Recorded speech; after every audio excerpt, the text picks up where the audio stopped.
প্রত্যেকটা ছাত্রকে দাঁড় দিয়ে কোপাচ্ছে, সব দিকে কোপাচ্ছে। এটা কোন জায়গাতে আছি আমরা? আমরা আমাদের ছাত্রদেরকে উদ্ধার করার জন্য বলেন, আপনারা সব জায়গায় বলেন। আমরা ওদের তুলনায় অনেক ভালো আছি, আমাদের ভক্তরা আহত।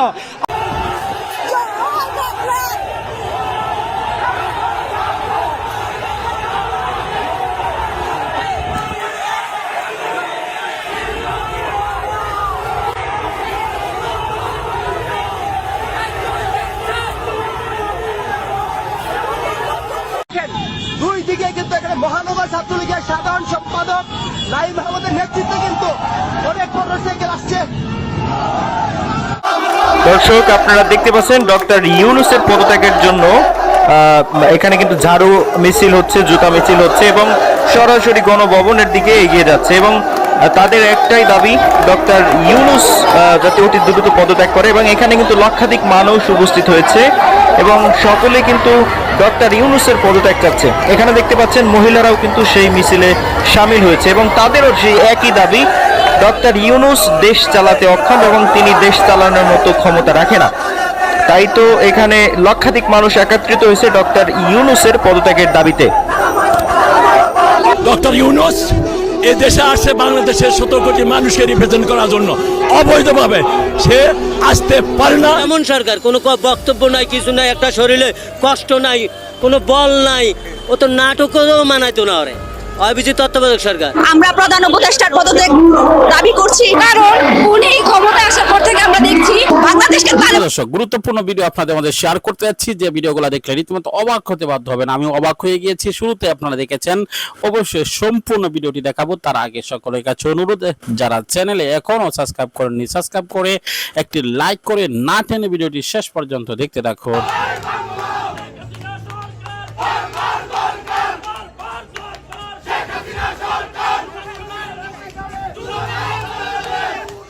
চীনে সফররত এনসিপির শীর্ষ নেতাদের ঘিরে বাংলাদেশি প্রবাসীদের মধ্যে তীব্র প্রতিক্রিয়া দেখা দিয়েছে।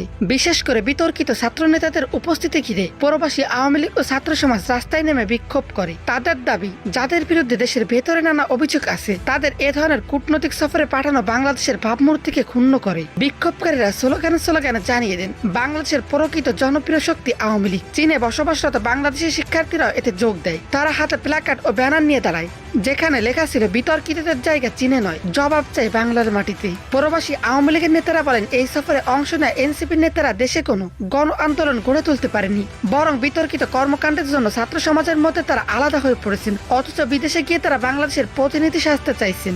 বিক্ষোভ থেকে স্পষ্ট বার্তা দেওয়া হয়, চীন যেন বুঝতে পারে এনসিপির এ প্রতিনিধিত্ব মূলত একটি বিতর্কিত প্রদর্শনী, আর আওয়ামী লীগ এখনো বহির্বিশ্বের সবচেয়ে জনপ্রিয় ও সংগঠিত রাজনৈতিক শক্তি। প্রবাসীরা সতর্ক করে বলেন, বাংলাদেশের রাজনৈতিক প্রভাব বিস্তার করতে চাইলে যে কোনো রাষ্ট্রকে আওয়ামী লীগের সঙ্গে সম্পর্ক জোরদার করতে হবে। এই বিক্ষোভে যোগ দেওয়া ছাত্র নেতারা বলেন, এনসিপির বিতর্কিত ছাত্র নেতাদের চীন সফর প্রমাণ করে তারা দেশের প্রকৃত তরুণ প্রজন্মের প্রতিনিধিত্ব করে না। চীনের মাটিতে আওয়াজ তোলার মাধ্যমে প্রবাসীরা দেখিয়ে দিলেন, জনপ্রিয়তা কাগজে কলমে নেয়, তা প্রকাশ পায় মাঠে। আর সেই মাঠের রাজনীতি এখন আওয়ামী লীগের হাতে দৃঢ়ভাবে আছে।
প্রত্যেকটা ছাত্রকে দাঁড় দিয়ে কোপাচ্ছে, সব দিকে কোপাচ্ছে। এটা কোন জায়গাতে আছি আমরা?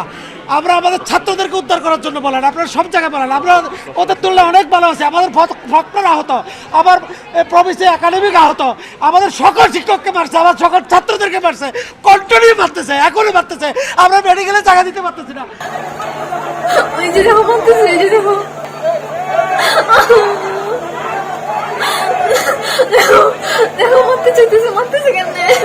সিটাং মেডিকেলে আমরা 3টা গাড়ি বানাইছি, এখানে আমাদের 400-500 ছাত্র এখানে আহত হয়েছে। আমাদের ছাত্রদের কারণে আমরা কোন জগতে আছি? সকল ছাত্রলীগের ক্যাডাররা, সকল বড় বড় ক্যাডাররা এখানে ঢুকে হেলমেট পরে তারা আমাদের শিক্ষার্থীদেরকে মারতেছে। কোনো পুলিশ নাই, কোনো কিছু নাই।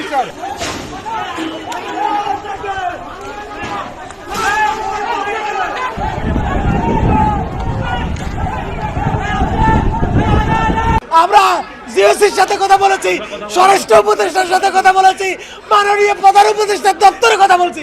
2 ঘন্টা চলে গেছে, এখন আমাদের বাচ্চা কেউ বাঁচে নাই। আমাদের ছাত্রদের গান নিয়ন্ত্রণ করতে পারতেছি না। কোনো আমাদের শিক্ষার্থীরা পড়ে আছে।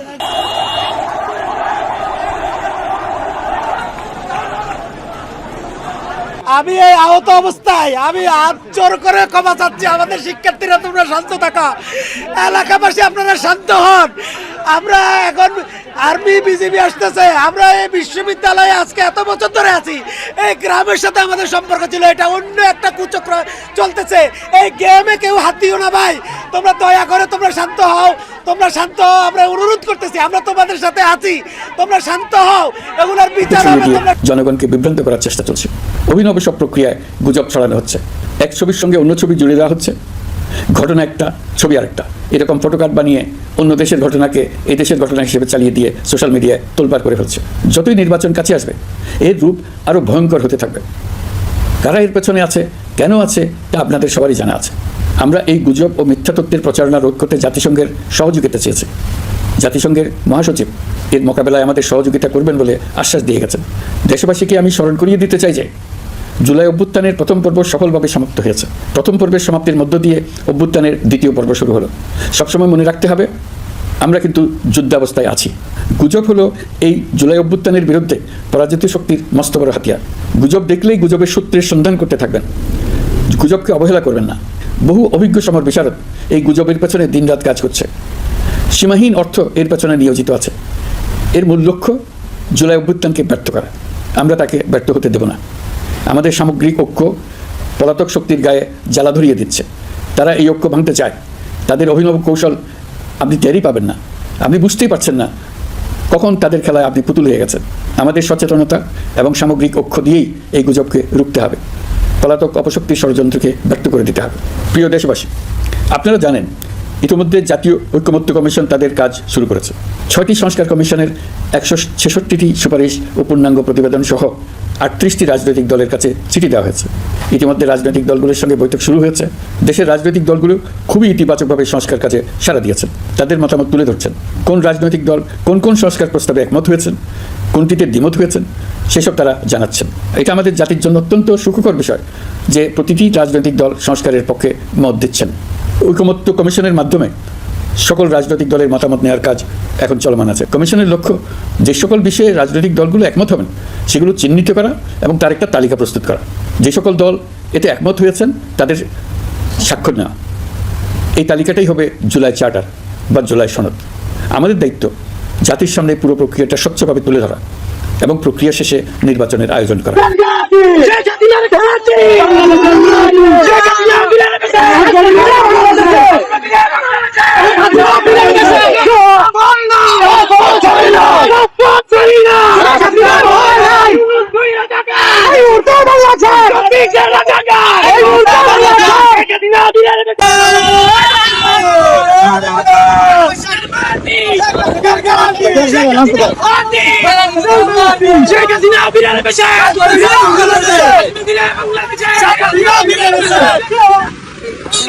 কার হাতে নিরাপদ? বঙ্গবন্ধুর কন্যা শেখ হাসিনার হাতে বাংলাদেশ নিরাপদ, এছাড়া কারো হাতে নিরাপদ না। সবাই এক কথা বলবে, যেহেতু আমরা দেশের আপডেট পাইনি ক্যাশ ঠিক আগের মতনই চলতেছে, তাছে খারাপ হয়েছে। ভালো যদি হইতো তাহলে আজকে আমরা এই কথা বলতাম না যে আমরা সাধারণ মানুষ খায়া পরে ভালো আছে, হাসিনার দরকার নাই। কিন্তু এখন আমরা খায়া পরে খারাপ আছে, এখন আমাদের হাসিনা করি আমরা নিষিদ্ধ ঘোষিত আওয়ামী লীগ। আওয়ামী লীগ?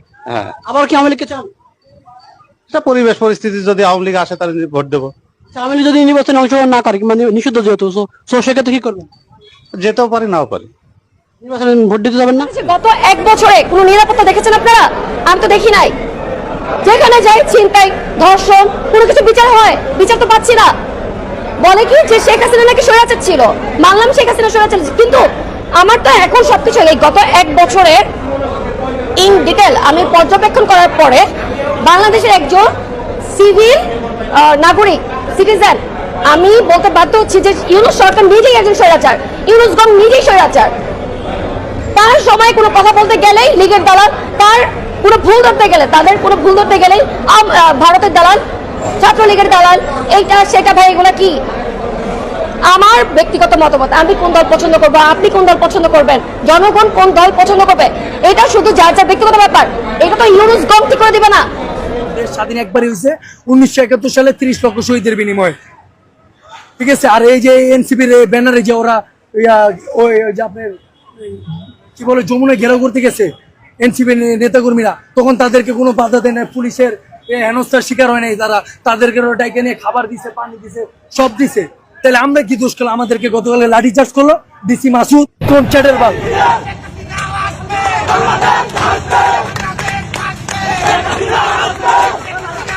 প্রিয় দর্শক, সম্পূর্ণ ভিডিওটি দেখলেন, বুঝতে পেরেছেন ভিডিওটি গুরুত্বপূর্ণ। আমরা বুঝতে নিচ্ছি সকল ভাইরাল টপিকগুলো একত্রে করে আপনাদের মাঝে উপস্থাপনা করি, যেন সারাদিনের টপিকগুলো একত্রে আপনার অল্প সময়ে দেখতে পারেন। এবং সব কিছু মিলিয়ে আজকে আমরা যে ভিডিওটি শেয়ার করতে যাচ্ছি সারাদিনের আপডেট এবং টপ অফ দ্য কান্ট্রি, সেই বিষয়গুলো আপনাদের মাঝে শেয়ার করলাম। অবশ্যই ভিডিও সম্বন্ধে আপনাদের মতামত কমেন্ট বক্সে জানাবেন।